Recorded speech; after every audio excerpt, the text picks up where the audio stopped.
Habari, my name is Bonita Nyamwire and I work for Pollicy. I lead the research department, and today, the 14th of August 2025, Pollicy launches the community-led interventions to strengthen the digital resilience of women leaders and human rights defenders in Tanzania.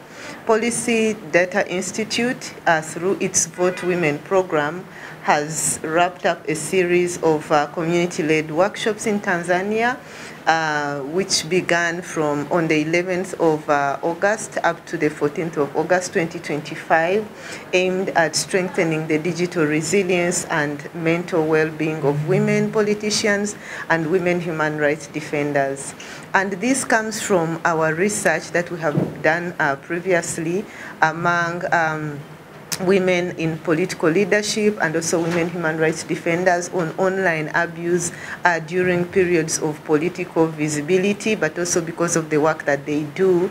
So this abuse online takes many forms, including gendered disinformation, misinformation, cyberbullying, stalking, and hate speech, body shaming, and AI manipulated content.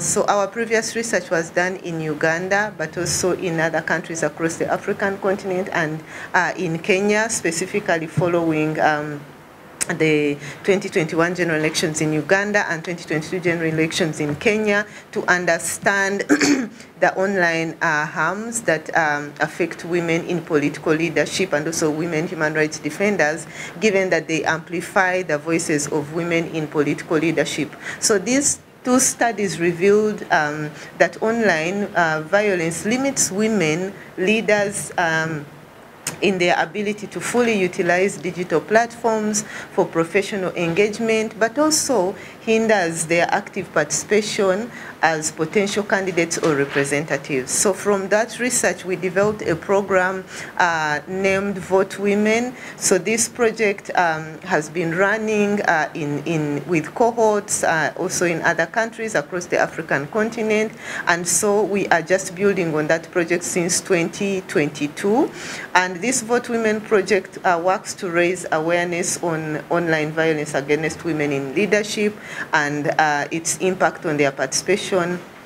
But also, part of the Vote Women project is to build digital resilience and support the mental well-being of women leaders and women human rights defenders, given that these are effects they experience from the online harassment they experience. So it affects their mental health. So we are coming in through this project to support their mental well-being, but also to foster informed discussions on online content governance and gender disinformation, strengthen pathways for women's sustained participation and retention in leadership roles. So these capacity building workshops we've been having this week from the 11th up to the 14th of August 2025, they have equipped participants with practical tools and community-led strategies to counter online gendered violence. So together with the women, we established a support network named Begaladada, which means having my sister's back, that will provide anonymous support to women, politicians, and women HRDs facing online abuse, and that will provide and serves as a community lifeline and platform to connect with others facing similar challenges. And then secondly, this workshop, we conducted a mental health peer-to-peer training of trainers with about 20 women leaders and women human rights defenders in providing first-line mental health aid and understanding referral pathways for these women. And then thirdly, we co-created a mental health self-help toolkit that will be finalized by the mental health expert and act as an applicable knowledge tool for targeted women groups to help them identify and respond to psychological effects of online gendered abuse. And then the other one that we did during these workshops was to have conduct focus group discussions and in-depth interviews with the women to collect data for evidence of the problem and feeding into the co-development of interactive AI tools to support women debunk gender disinformation and other forms of online gendered abuse. And then lastly that we did in this workshop was to design a fact-checking campaign co-created with mainstream and digital media actors that will be implemented during a the time after this event to increase public awareness on online violence against women and its impact on the women. So therefore, Pollicy hopes that these community-led interventions that we co-created together with the women and for the women will reveal the real impact of online gendered abuse on women politicians and women human rights defenders. But most importantly, we want to see that women thrive in safe, empowering spaces that offer resilience, solidarity, mental health, support, tools to counter gender disinformation, and access to expert help and psychosocial support whenever it is needed. Thank you very much. My name is Brenda Namata, and I am the program manager at Pollicy. And just as my colleague Bonita mentioned, Pollicy, we are a feminist civic tech organization. We work at the intersection of data, design, and technology to promote and improve livelihoods of people at individual, community, and as well as national levels. Our technological and data work centers on data governance, on digital rights, and feminist technology. We do this within the African region in different African countries. And from the project that we are launching in Tanzania called the Vote Women Program, and the work that we have done within this week to have co-creation of community-led initiatives or interventions in the country, like the Director of Research mentioned of Pollicy, we have call to action for different stakeholders in Tanzania. And we start with the public. For you to be able to understand that women are able and capable, and therefore their existence in online spaces or digital platforms must be met with safety and security. They should coexist in terms of active public participation in these online platforms with you, counterparts as men, or even fellow women, without the fear of online gendered abuse that is met in most of these online spaces, like our different research shows and the conversations that we have had with women throughout this week. Most important, we want to draw the attention of the Tanzanian government to one issue of online gendered abuse that is being perpetrated or directed towards women in Tanzania, especially those women that are at the forefront, such as women in politics or women politicians, women human rights defenders, among other key women that are within the public active participation.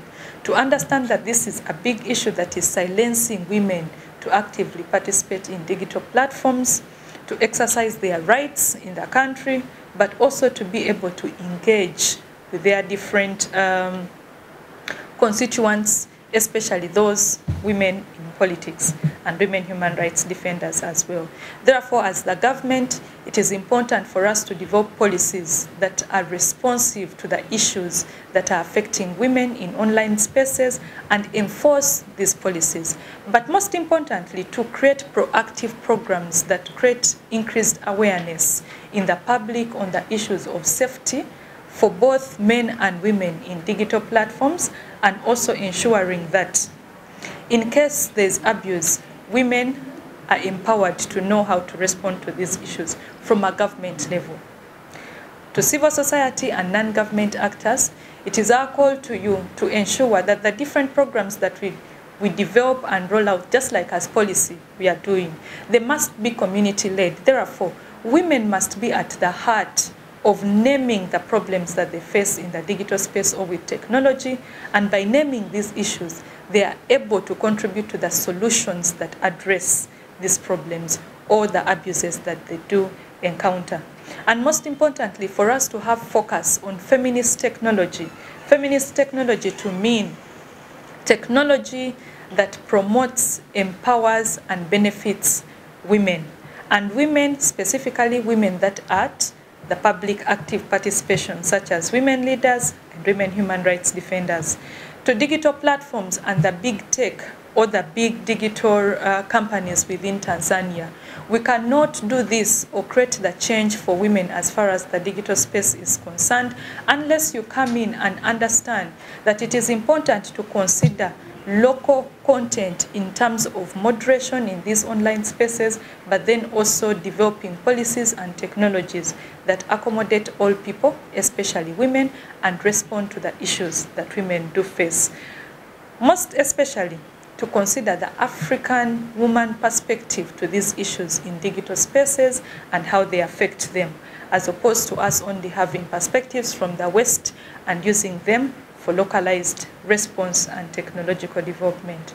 We thank you very much, and we believe that through this collective action, through the call of action that we have given and the work that we have started as Pollicy through our Vote Women program, we can be able to create the change, but also ensure that as technology advances, women are also benefiting and progressing with it, just as the men are doing so.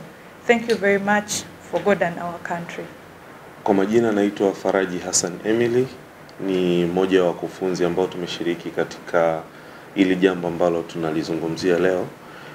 Kama walivyotoka kuzungumza wawakilishi wa Policy Data Institute, wenyewe ni kama walivyojitambulisha kutoka kwa dada Bonita ambaye ni director wa research, lakini pia dada Brenda ambaye ni director wa miradi. Wamekuwa wakizungumzia kuhusiana na program hii ambayo wameileta hapa Tanzania ambayo inaitwa Vote Women. Ni program ambayo ina focus zaidi katika kuwasaidia wanawake kuweza kuepukana au kukutana na changamoto mbalimbali ambazo zinatokea katika jamii zao pale inapokuwa katika masuala mazima ya uchaguzi.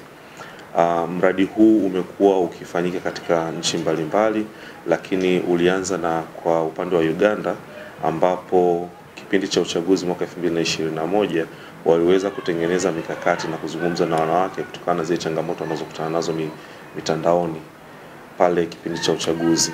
Kwa hiyo kutokana na hilo walifanya mambo mbalimbali na walifanya activities mbalimbali ambazo zinawasaidia wanawake kuweza kuepukana na changamoto hizo, kuweza kuwasaidia kuja katika mitandao kuja mitandaoni kuzungumza na kuweza kujielezea kuhusiana na changamoto mbalimbali wanazokutana nazo kipindi cha uchaguzi. Lakini pia tunatambua kwamba mwaka 2022 kama sijakosea pia Kenya walifanya uchaguzi. Kwa mradi huu pia ulienda Kenya kwa ajili ya kuweza kuelezea masuala mbalimbali na kuweza kuwasaidia wanawake katika changamoto hizo. Na kikubwa ambacho wanakuwa wanakiangalia katika mradi huu ni kuhakikisha kwamba mwanamke anapata nafasi ya kujielezea, mwanamke anapata nafasi ya kutambulika kutokana na zile changamoto anazokutana nazo kipindi cha uchaguzi. Program hii imekuja mwaka huu Tanzania ambapo imeanza tokea mwaka 2021, lakini kwa mwaka huu inafanyika kati ya tarehe 11 mpaka tarehe 14. Watu walioshiriki katika program hii ni wanawake ambao wana nafasi mbalimbali za kisiasa, lakini pia wale ambao walikuwa na nia ya kugombea pamoja na wale ambao wanajihusisha katika masuala mazima ya siasa. Lakini pia kwa upande wa pili wamehusisha pia wanawake ambao wanatetea haki za kibinadamu. Kwa hiyo lengo kubwa ni kuwaleta wanawake ambao wanatetea haki za kibinadamu na wanawake ambao katika mambo ya kisiasa kuweza kukutana na kujadiliana kutokana na zile changamoto ambazo wanakutana nazo. Moja ya vitu ambavyo wamevifanya katika mafunzo haya ni pamoja na kutoa mafunzo kuhusiana na afya ya akili. Nadhani tumekuwa tunagundua kwamba kuna changamoto nyingi sana ambazo zimekuwa zikitokea kuhusiana na masuala mazima ya afya ya akili pale ambapo watu wanakutana na changamoto mbalimbali. Sasa kwa upande wa wanawake kuna changamoto nyingi sana ambazo wanakutana nazo.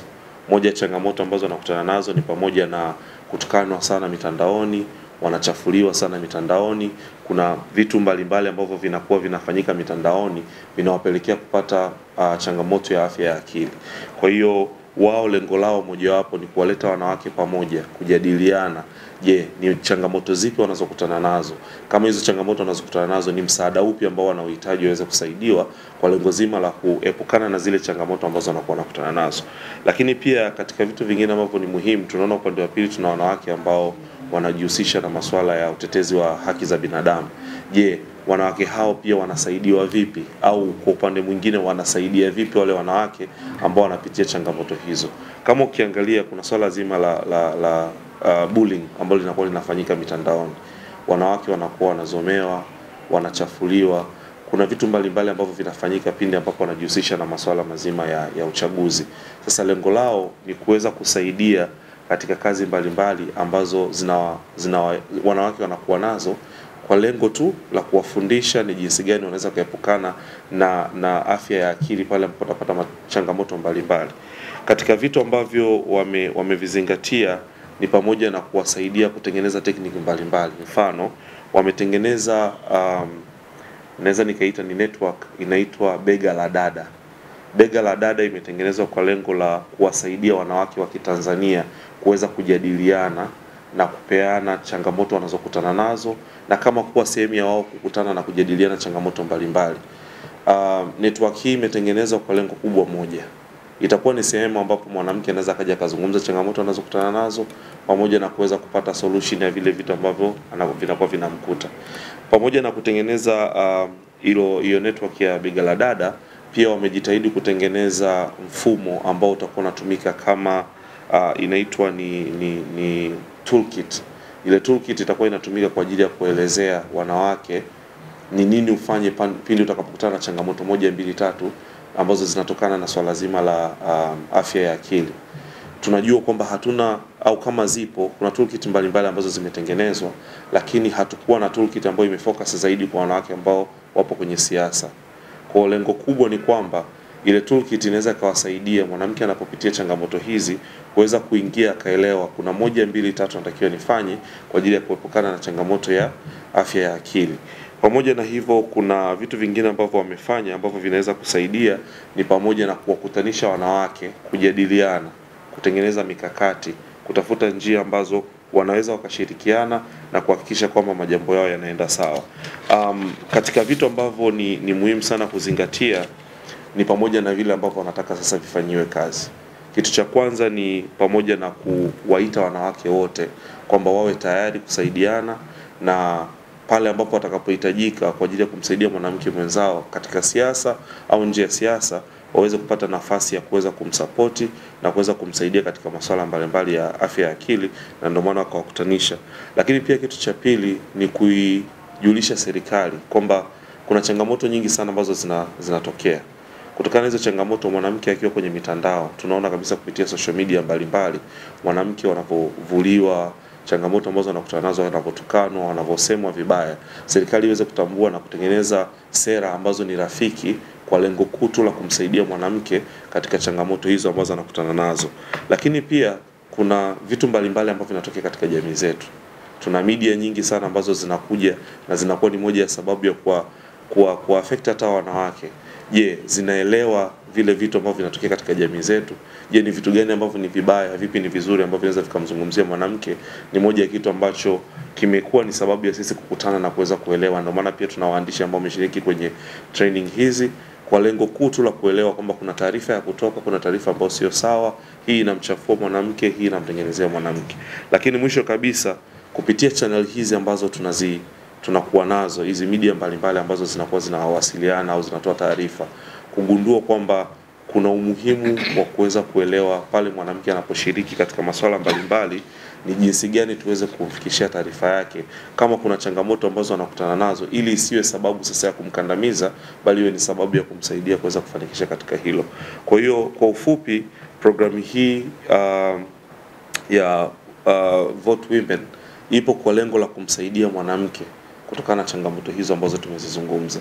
Na policy kama policy wenyewe, lengo lao kubwa ni kuweza kuwasaidia wanawake, sio kutengeneza mambo ya kisiasa, sio kufanya chochote, bali kumsaidia mwanamke kutokana na zile changamoto anazokutana nazo kipindi cha uchaguzi. Nadhani ni hayo kwa sasa hivi tunaweza kusema, na kama kutakuwa kuna lolote katika miradi hii tutazidi kuwajulisha zaidi. Shukrani. Naitwa Amida Hassan, ni mwandishi wa habari wa chombo kinaitwa Sheko TV Online. Nimekuwa nikihudhuria mafunzo ya Vote Women, huu ni mwaka wa 3.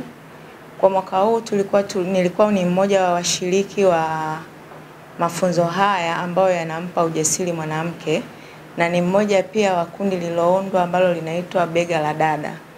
Katika mafunzo hayo niliweza kujengewa uwezo wa afya ya akili, na ndio kitu ambacho mimi naweza kusema ni kikubwa sana, hasa sisi waandishi wa habari na watetezi wa wanawake ukijua, kwa sababu unakuta unapata habari, mtu anakuja na kuelezea mimi nimefanywa bullying mitandaoni, nimedhalilishwa, lakini unaweza kukimbilia kuiandika habari bila kujua umemsaidia au hujamsaidia. Kwa hiyo kwa hilo nimejifunza ni jinsi gani naweza nikamsaidia mwanamke pia pasipo hata kuandika habari. Yani nikaanza kwanza kumshape, kwanza akakaa sawa, lakini pia nikajua namsaidiaje kwa kutafuta vyombo ambavyo ni husika vya kuwasaidia kama mwanasaikolojia, kama pia watu wanaowasaidia wanawake kuwaweka sawa, kwa sababu pia wapo wanawake ambao wanajiua, hawajui wakimbilia wapi. Lakini pia nimefurahi sana kwa sababu nilikutana na wanawake ambao walitia nia kwa mwaka huu. Tumepewa mafunzo makubwa sana, tunaweza tukawashukuru Pollicy. Lakini pia tumeunda hiyo grupu ambalo tunaliita Bega la Dada, ni sehemu salama kwa mwanamke. Yani tunaita safe place. Yani ukiwa na habari yako yoyote ambayo hutaki itoke nje pasipo kupata ushauri, utafika pale kwenye kundi la wanawake, utawaeleza jambo lako, watakushauri, watakutafutia sehemu salama kama ni mwanasheria, na baada ya hapo habari yako utaamua uirusha uibaki pale pale ndani. Kwa hiyo mimi ni mmoja wao na niseme asante, kwani tumepata mafunzo mazuri sana.